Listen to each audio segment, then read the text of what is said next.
বাংলাদেশ জামায়াতে ইসলামীর অভ্যন্তরীণ নির্বাচনে সর্বোচ্চ সংখ্যক ভোট পেয়ে ডাক্তার শফিকুর রহমান ফের দলটির আমির নির্বাচিত হয়েছেন। তাকে 2026-28 কার্যকালের জন্য নতুন আমির হিসেবে ঘোষণা করা হয়েছে।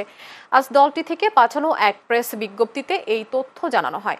বাংলাদেশ জামায়াতে ইসলামীর অভ্যন্তরীণ নির্বাচন পরিচালনার দায়িত্বে নিয়োজিত প্রধান নির্বাচন কমিশনার সহকারী সেক্রেটারি জেনারেল মাওলানা এটিএম মাসুম শনিবার রাতে সংগঠনের আমির নির্বাচনের ফলাফল ঘোষণা করেন। প্রেস বিজ্ঞপ্তি অনুযায়ী এই নির্বাচন প্রক্রিয়ায় গত 9 অক্টোবর থেকে 25 অক্টোবর পর্যন্ত সারা দেশের জামায়াতের সদস্য বা রোকনদের নিকট থেকে গোপন ব্যালটের মাধ্যমে ভোট গ্রহণ করা হয়। ভোট গ্রহণের কার্যক্রম শেষে সংশ্লিষ্ট দায়িত্বপ্রাপ্ত টিম ভোট গণনা শেষ করেন এবং আনুষ্ঠানিকভাবে নির্বাচনের ফলাফল ঘোষণা করেন প্রধান নির্বাচন কমিশনার।